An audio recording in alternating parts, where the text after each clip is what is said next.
Good morning মিষ্টি দিদির হেসেলে সবাইকে স্বাগত। আমার মিষ্টি বন্ধুদের সকাল সকাল সবাইকে শুভ কামনা জানিয়ে বড়দের প্রণাম জানিয়ে সকালটা শুরু করলাম। তো দেখো আজকে বানাবো একটা নিরামিষ প্রিপারেশন, সেটা হচ্ছে এই যে দেখতেই পাচ্ছ, এটা হচ্ছে কি বলো তো, এটা হচ্ছে মেটে আলু বা অনেকে মাটির আলু বলে। দেখবে পাতাগুলো হচ্ছে পান পাতার মতো লতি লতি গাছ বেয়ে বেয়ে ওঠে। আর আমি এটাকে হালকা খুব মাইল্ড একটু ভাপিয়ে রেখেছি। আর এখানে একটু অল্প একটু একটা আলু নিয়েছি ডুমো করে কেটে রাখা। তোমার এখানে কোরানো রয়েছে নারকোল, সর্ষে, আর শুকনো লঙ্কা দেওয়া যায়, কিন্তু আমি শুকনো লঙ্কা দিই না শরীরের জন্য। কাঁচা লঙ্কা, একটু পেঁয়াজ রেখেছি। আর এটা হচ্ছে কারি পাতা। তো এটা বিভিন্নভাবে করা যায়, তা আমি একটু সাউথ ইন্ডিয়ান স্টাইলে আজকে করব বলেই আজকে আমার প্রিপারেশনের ইনগ্রেডিয়েন্টসগুলো কিন্তু একটু ডিফারেন্ট টাইপের। তোমরা দেখেই বুঝতে পারছো কারি পাতা, সর্ষে, নারকেল হচ্ছে সাউথ ইন্ডিয়ান ডিশের প্রধান উপাদান। তো তোমরা দেখতে থাকো, খুবই সিম্পল, হেলদি অ্যান্ড টেস্টি। পুরো প্রিপারেশনটা হবে সর্ষের তেল দিয়ে। সাউথ ইন্ডিয়ান ডিশ যেহেতু, আমি কিন্তু নারকেল তেল দিয়ে করছি না, সেটা প্রপার একদম কোর সাউথ ইন্ডিয়ান যারা, তারা কিন্তু নারকেল তেল দিয়ে করে। বাট আমরা তো এখানকার কলকাতার লোকেরা তো সেটা করি না, তো আমি সর্ষের তেল দিয়েই করব। তো তাহলে চলো দেখতে থাকো, কড়াইতে যাই, তেল দিয়ে কীভাবে করছি দেখতে থাকো। দেখো অলরেডি কিন্তু আমি কড়াইতে সর্ষের তেল দিয়ে খুব ভালো করে কিন্তু একদম গরম করে নিয়েছি। নেওয়ার পরে দিয়ে দিচ্ছি এর মধ্যে সর্ষে ফোড়ন,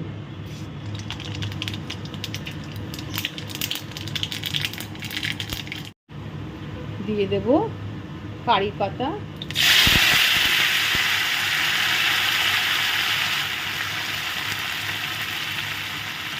পেঁয়াজ, কাঁচা লঙ্কা কুচি,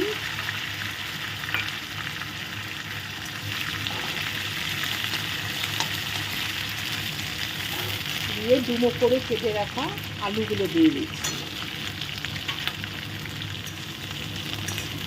এই যে কারি পাতা সর্ষের গন্ধটা এত সুন্দর লাগে না, মানে মনে হয় যেন ঘ্রাণটাতে যে ঘ্রাণ বেরোয় বা গন্ধটা যে বেরোয়, তাতেই যেন মনটা খুশ হয়ে যায়।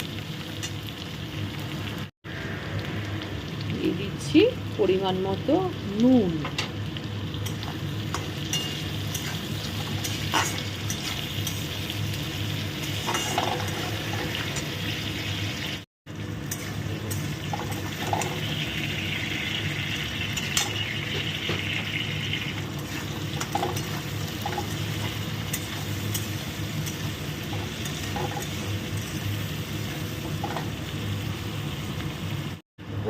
এবারে দিয়ে দেবো কি বলো তো, কোরানো যে নারকেলটা, পুরোটা দেব না, মানে একটু দেব এখন, আর শেষে নামানোর আগে দেবো, তখন এইটুকু রেখে দিচ্ছি।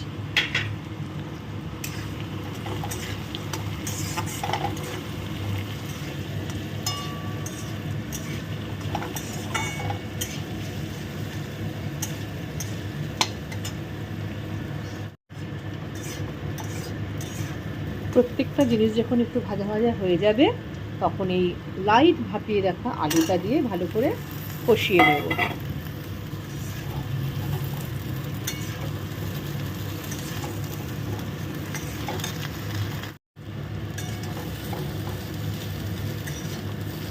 সুন্দর করে ভাজা ভাজা করে কষিয়ে নিচ্ছি, নিয়ে তারপরে পরিমাণ মতো জল দেব, কারণ হচ্ছে আলুটা সেদ্ধ হওয়ার ব্যাপার আছে, তো ওই জন্য দিয়ে দিচ্ছি পরিমাণ মতো একটু চিনি।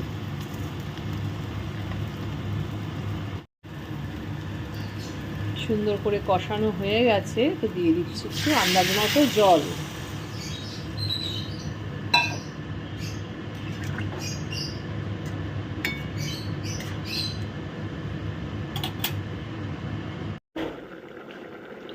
সবসময় আমি কী করবো তো, চাপা দিয়ে দিয়ে করি। তোমরা যারা আমার দেখেছো আগের ব্লগ, সবসময় আমি চেষ্টা করি চাপা ঢাকা দিয়ে দিয়ে করতে, তাহলে কি হয়, প্রত্যেকটা জিনিস সুন্দরভাবে নরমও হয়ে যায়, স্বাদটাও ভালো হয়।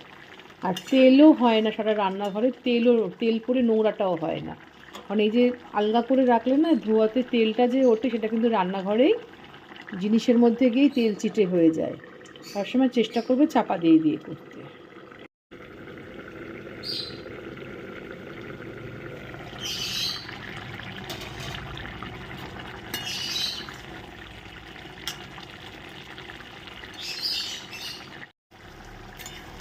দেখো অলমোস্ট কিন্তু আমার ডান, কারণ দেখেই বুঝতে পারছো। দেখো আলু কিন্তু আমার সেদ্ধ হয়ে গেছে, এই দেখো।